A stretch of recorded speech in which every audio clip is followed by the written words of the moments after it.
नमस्कार दोस्तों, स्वागत है आप सभी का आज के मुख्य समाचार के इस वीडियो में, जहां हम आपके लिए हर दिन लेकर आते हैं देश और दुनिया की तमाम बड़ी खबरें। एक एक करके 50 बड़ी खबरों को सिर्फ 10 मिनट में जानेंगे। वीडियो के साथ अंत तक बने रहें। साथ ही आपसे एक छोटी सी रिक्वेस्ट है, अगर आपने अभी तक इस वीडियो को लाइक नहीं किया तो लाइक जरूर कर दे। साथ ही वीडियो के नीचे दिए गए इस लाल रंग के सब्सक्राइब बटन को दबा ले और इस घंटी को भी दबाएं ताकि आपको दिन भर की बड़ी खबरों की जानकारी लगातार मिलती रहे। तो चलिए दोस्तों, वीडियो को फटाफट शुरू करते हैं। तो इलेक्ट्रिक वाहनों को बढ़ावा देने के लिए गोवा सरकार की पहल, सब्सिडी के साथ रोड टैक्स पर 5 साल तक मिलेगी छूट। जी हां, गोवा के मुख्यमंत्री ने इलेक्ट्रिक वाहनों के इस्तेमाल को बढ़ावा देने के लिए गोवा बिजली परिवहन नीति 2021 की शुरुआत की है। मुख्यमंत्री ने कहा कि इस नीति का मुख्य उद्देश्य बैटरी से चलने वाले वाहनों के उपयोग को बढ़ावा देना है और राज्यों के लोगों के लिए रोजगार पैदा करना है। गोवा में पंजीकृत सभी श्रेणी के ई वाहनों पर 5 साल तक रोड टैक्स की छूट दी जा रही है। उन्होंने कहा कि राज्य सरकार ई वाहनों के खरीदारों को सब्सिडी भी देगी। नीति के तहत 2 पहिया वाहनों के लिए 30% और तिपहिया के लिए 40% की छूट मिलेगी। वहीं 4 पहिया वाहनों के लिए 3 लाख रुपए तक की छूट मिलेगी। और अगली बड़ी खबर की बात करें तो अब हेलमेट नहीं पहना तो बंद हो जाएगा ड्राइविंग लाइसेंस, फिर कभी भी सड़क पर नहीं चला पाएंगे गाड़ी। जी हां, भारत में हेलमेट को लेकर सरकार लंबे समय से सक्रिय है, जिसके चलते लोगों पर हेलमेट का इस्तेमाल न करने पर भारी जुर्माना का प्रावधान भी है। लेकिन 2 पहिया वाहन मालिक आज भी हेलमेट को लेकर आनाकानी करते नजर आते हैं, जिसके चलते ओडिशा सरकार ने राज्य पुलिस और परिवहन आयुक्त से बिना हेलमेट के 2 पहिया वाहन चलाने वाले लोगों का ड्राइविंग लाइसेंस सस्पेंड करने का नियम सख्ती से लागू करने का आग्रह किया है। बिना हेलमेट बाइक चलाने वालों के ड्राइविंग लाइसेंस को निलंबित किए जाएंगे। इससे दुर्घटना को रोकने में काफी हद तक मदद मिलेगी। साथ ही कहा गया है कि अगर कोई व्यक्ति बार बार नियम तोड़ते हुए पाया जाता है तो उसका ड्राइविंग लाइसेंस हमेशा के लिए निलंबित कर दिया जाएगा। और अगली बड़ी खबर की बात करें तो अमेठी में तैयार होगा दुश्मन के खात्मे का हथियार, बनेंगे 5 लाख असॉल्ट राइफल, केंद्र ने प्लान को दिखाई हरी झंडी।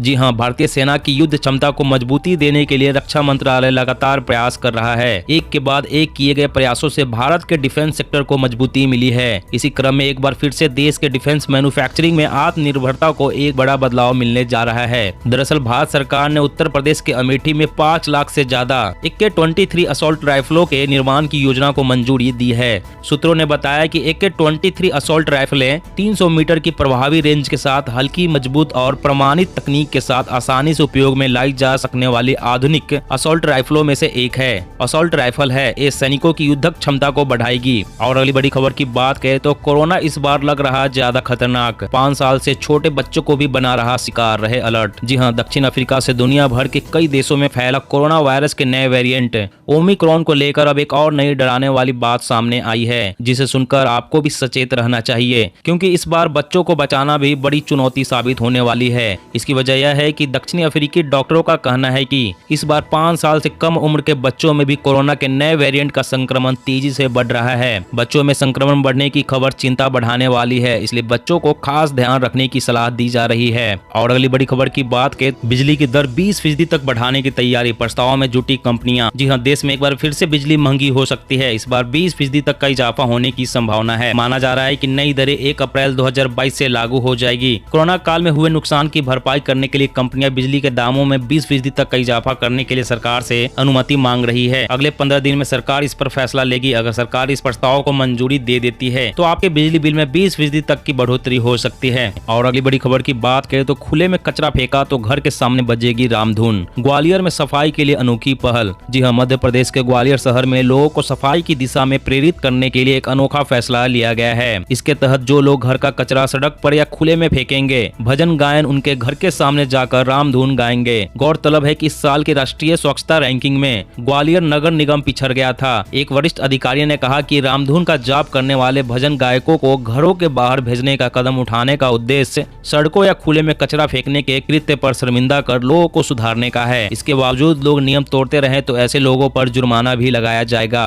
और अगली बड़ी खबर की बात करें, देश में ओमिक्रॉन का तीसरा मामला मिलने से हड़कंप, गुजरात में मिला मरीज, संसदीय पैनल ने की टीकों के मूल्यांकन की सिफारिश। जी हां, देश में कोरोना के ओमिक्रॉन वेरिएंट के कुल 4 मामले सामने आए हैं। तीसरा केस गुजरात के जामनगर में, जबकि चौथा मामला मुंबई में सामने आया है। रिपोर्ट के मुताबिक दुबई दिल्ली के रास्ते दक्षिण अफ्रीका से मुंबई पहुंचने वाला महाराष्ट्र का शख्स ओमिक्रॉन वेरिएंट से संक्रमित पाया गया है। वहीं गुजरात में जिम्बाब्वे से आया एक व्यक्ति ओमिक्रॉन वेरिएंट से संक्रमित पाया गया। वहीं दूसरी ओर ओमिक्रॉन को लेकर बढ़ती चिंताओं के बीच संसदीय समिति ने कोविड-19 रोधी वैक्सीन की प्रभावशीलता का मूल्यांकन करने की सिफारिश की है। समिति का कहना है कि देश के ग्रामीण इलाकों में जांच सुविधाओं में सुधार की तत्काल जरूरत है। और अगली बड़ी खबर की बात करें तो अब डाक डाक टिकट पर आपकी भी हो सकती है फोटो, बस खर्च करने होंगे 300 रुपए। जी हाँ, भारत सरकार ने माई स्टैम्प योजना के जरिए खास स्कीम लेकर आई है। इस स्कीम के तहत आप अपनी यादों को संजो कर रख सकते हैं, यानी अब आप अपने जन्मदिन, विवाह या सालगिरह पर भी डाक टिकट जारी करवा सकेंगे। इसके लिए मात्र 300 रुपए ही आपको खर्च करने की जरूरत होगी। 300 रुपए में 12 डाक टिकट आप प्रदेश के किसी भी प्रधान डाकघर में आसानी से बनवा सकेंगे। इसके लिए डाक विभाग में सुविधा उपलब्ध करा दी गई है। अपनी फोटो वाला डाक टिकट के लिए आपको अपने शहर के पोस्ट ऑफिस में संपर्क करना होगा। फोटो वाले डाक टिकट जारी करवाने के लिए केवल एक शर्त है, जिस व्यक्ति की तस्वीर का आप डाक टिकट जारी करवाना चाहते हैं वह व्यक्ति जीवित होना चाहिए। इस योजना के तहत आम आदमी भी अपनी फोटो डाक टिकट पर छपवा सकता है।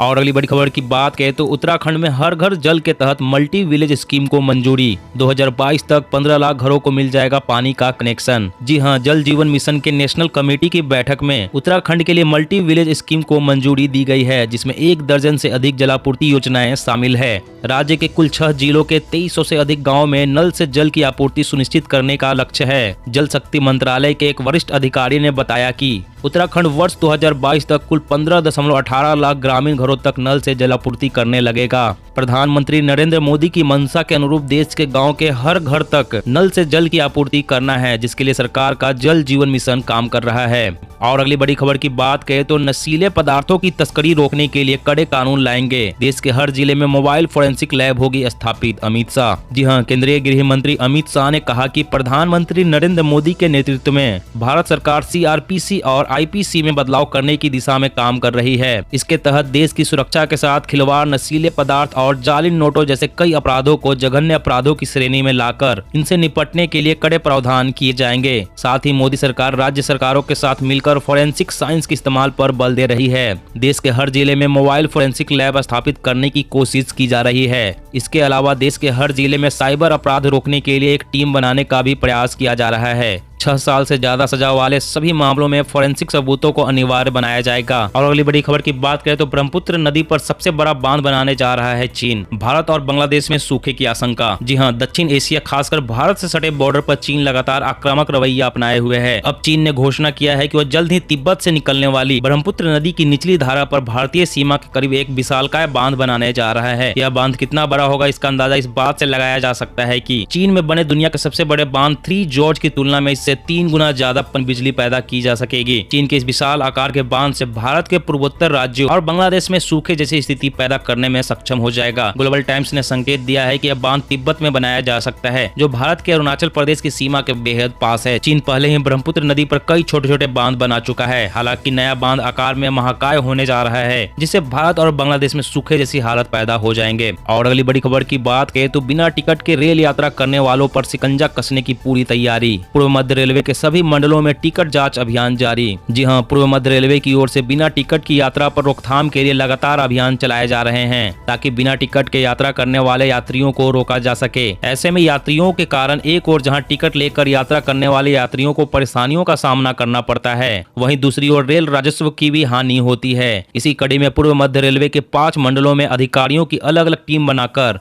स्टेशन और ट्रेनों में विशेष टिकट जांच अभियान चलाया जा रहा है। साथ ही भविष्य में भी यह जारी रहेगी। इसके अलावा पूर्व मध्य रेलवे यात्रियों से अपील करती है कि वो हमेशा उचित टिकट लेकर ही यात्रा करें। और अगली बड़ी खबर की बात करें तो झारखंड में किसानों के लिए खोला जाएगा कॉल सेंटर, मिलेगा इन सुविधाओं का लाभ। जी हां, झारखंड में किसानों को और पशुपालकों को अब फोन पर ही कृषि और पशुपालन से संबंधित जानकारी मिल जाएगी। इससे राज्य के किसानों को काफी फायदा होगा। किसानों को कॉल सेंटर का लाभ देने के लिए कृषि एवं पशुपालन विभाग की ओर से तैयारी की जा रही है, ताकि राज्य के किसानों को इसका फायदा उठा सके।